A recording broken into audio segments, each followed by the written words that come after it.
शंकर दादा, सम्माननीय बद्री पटेल जी, डॉक्टर राम बाबू जी और अन्य मेरे साथीगण, मैं निवेदन करूंगा यहाँ, क्योंकि बाद में बोलूंगा, दो आशीर्वचन हमारे पंडा जी के हमें मिल जाएं, मेरा अनुरोध है इनसे। दो आशीर्वचन हमें दें, हम आपका बहुत दिनों से इंतजार कर रहे थे, हमें आपके आशीर्वाद दो आशीर्वचन। आप दो शब्द बोल के सभी की इच्छा है, एक एक पल की रास्ता देख रहे हैं तो सब आपका है ना। अरे भैया भैया आगे खड़े रहो।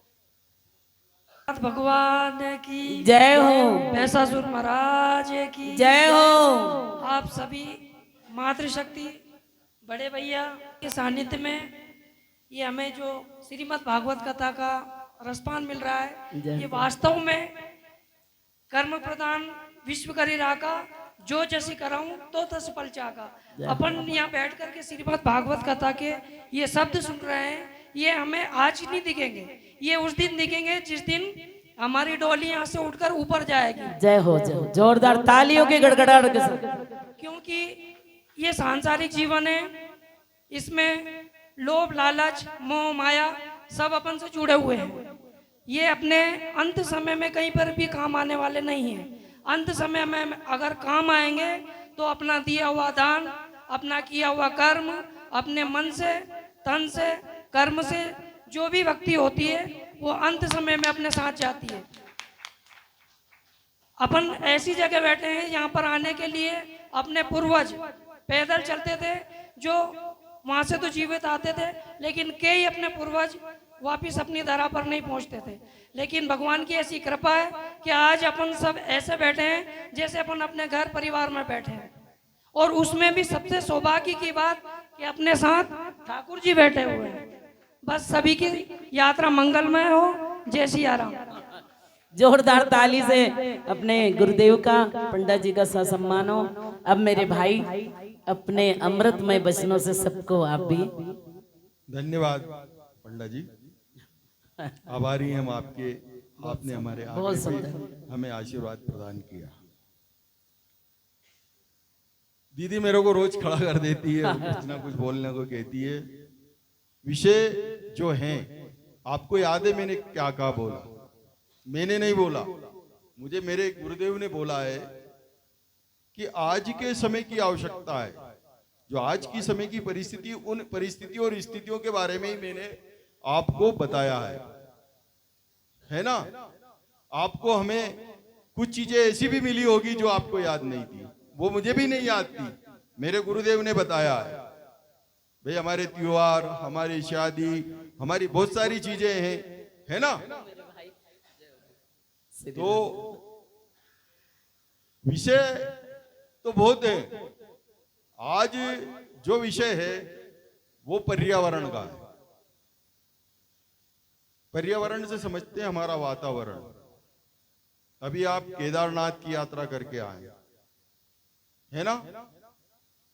ध्यान है इस ओर? अगर ध्यान है तो मैं थोड़ी सी बात करना चाहता हूं। पर्यावरण, अभी देखें, केदारनाथ की ओर गए, वहां आपने यात्रा की, किसी को बहुत अच्छा लगा और किसी को अच्छा ही नहीं लगा, घबराहट हुई, क्योंकि ऑक्सीजन की कमी। ऑक्सीजन कहां से आएगी? दो जगह से, तीसरी जगह तो है ही नहीं। एक पेड़ पौधों से और एक जिसे हम नाग देवता बोलते हैं। इसीलिए बोलते हैं कि वो इस वातावरण की जितनी गहरीली जैसे गैसें हैं वो उनकी प्राण वायु है। जो नाग है ना, उसकी प्राण वायु है और वो बदले में ऑक्सीजन देते हैं। ऐसे ही पेड़ कार्बन डाइऑक्साइड वो जो हम छोड़ते हैं वो लेते हैं और बदले में ऑक्सीजन देते हैं। आ रही है समझ? अगर ऑक्सीजन, देखो भोजन 2-3 दिन हम नहीं मिले तो निकाल सकते हैं, पानी भी 2-3 दिन नहीं मिले तो निकाल सकते हैं। 3.5 मिनट से ज्यादा इस बॉडी में अगर ऑक्सीजन नहीं गई है तो हमारे प्राण पखेरु उड़ जाएंगे। तो ये विषय बहुत गंभीर है। और आज की तारीख में जो हम देखें कि पेड़ पौधे कटते जा रहे है ना। वातावरण आप देखें, यहाँ बैठे हैं, यहाँ कभी कभी बहुत बर्फ गिरने लग जाती है, कभी बहुत पानी गिरने लग जाता है। और ब्यावरा में देखे तो आज बैठने की स्थिति नहीं है, 45-46 डिग्री का पारा है और वो आने वाले समय में बढ़ेगा। उसके लिए हमें, हमारे हाथ में है, हमें उसका उपाय करना चाहिए। हमें हमारे जीवन में 1 से 2 पेड़ लगा के बड़े करने चाहिए। क्या करना चाहिए? सबसे बड़ा पुण्य भागवत जी से भी ऊपर का पर्यावरण सत्य। ये पापों को नष्ट करेगा। आपको आने वाली पीढ़ी को क्या देंगे आप?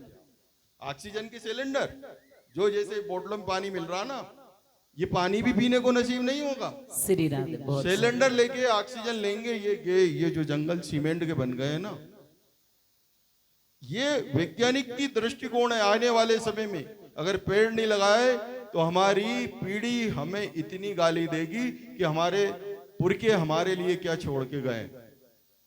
तो हमें सबसे बड़ा काम है पेड़ लगाना। आ गई ना समझ में?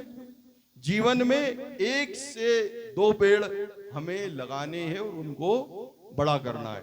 प्रण ले। ये मैं दीदी से निवेदन करूंगा कि वो व्यासपीठ से जो आपके शिष्य हैं और जो आपकी बात मानते हैं, उनको इस विषय पे आप प्राण लगाएंगे ना? है ना? लगा, बताओ, ऊंचे हाथ करो, लगाना है पेड़। है कि नहीं? बात क्या सही? बात, आपके धन्यवाद, बात बहुत समझ में आ बहुत रही है? बहुत बहुत बधाई हो आपको। देखो, पर्यावरण जरूरी है मेरे भाई। दूसरा विषय पर्यावरण में और भी क्या, मैं शॉर्ट रूप में बता रहा हूँ क्योंकि भागवत कथा है और आपके बीच में कांटे के रूप में आता हूँ। नहीं नहीं नहीं नहीं नहीं, है ना? सबसे बड़ा और जो आज का विषय है, नशा। नशे में हमारी पीढ़ी बर्बाद हो गई, नशे में हमारे घर बर्बाद हो गए, हमारा स्वास्थ्य चला गया, हमारा पैसा चला गया, हमारा घर बर्बाद हो गया, है ना। तो आज एक छोटा सा किस्सा बोलूं दीदी। एक व्यक्ति था, उसको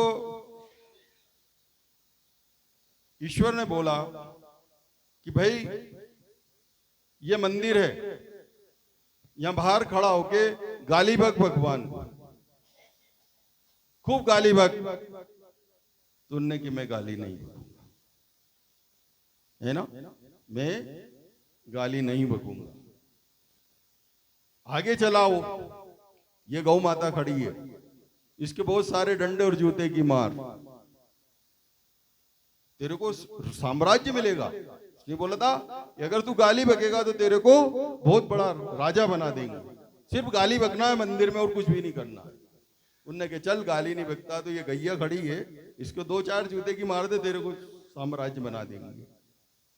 आगे चला तो मेरी बहन बेटी थी, उन्होंने कहा चल ये भी नहीं कर सकता तो उनके साथ व्यभिचार तो कर दे, बहुत बड़ा राजा बना दूंगा। उन्होंने की मैं ये भी नहीं कर सकता।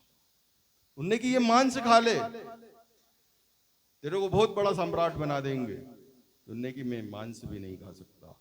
इस तरीके से सम्राट बनाने के लिए जो जो गलत काम थे उनको सब बताया, वो मना कर दिया। फिर लास्ट में आया, उन्होंने की ये शराब धरी यार, ये पी ले चल, इसी में बहुत बड़ा राजा बना दूंगा।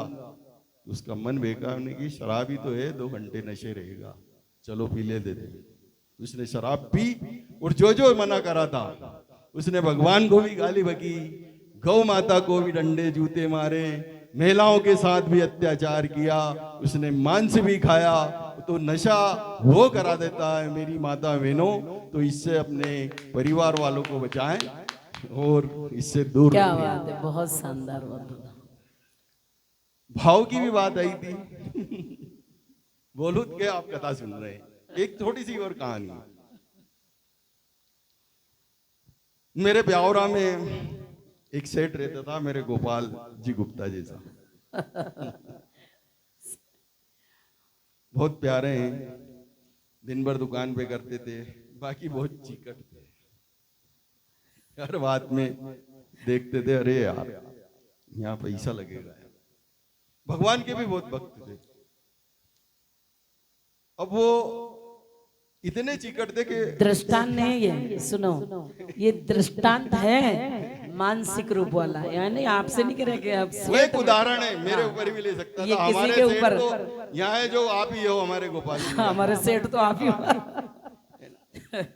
भाव इतने चिकट थे कि वो सब चीजें मानसिक रूप से, कभी गेहूं की रोटी नहीं खिलाते थे। अरे महंगी है, मक्का क्यों उगाड़ दो, आज तो भगवान है, बनाने नहीं रहा, मन में सोच रहा है। अब एक दिन बढ़िया दीपावली को त्योहार आयो, तो उन्होंने कि यार आज तो ठाकुर जी हैं तो कहीं ना कहीं खिलाना ही पड़ेगा। सोचो उन्होंने कि आज तो बहुत मालटाल खिला देते हैं ठाकुर जी को, मन में सोच रहे हैं, लाए नहीं, मन से ही मानसिक रूप से कि आज तो बढ़िया केसर का और मिष्टान का और इसमें मेवा और ये सब डाल देते हैं और ठाकुर जी को खिलाते हैं।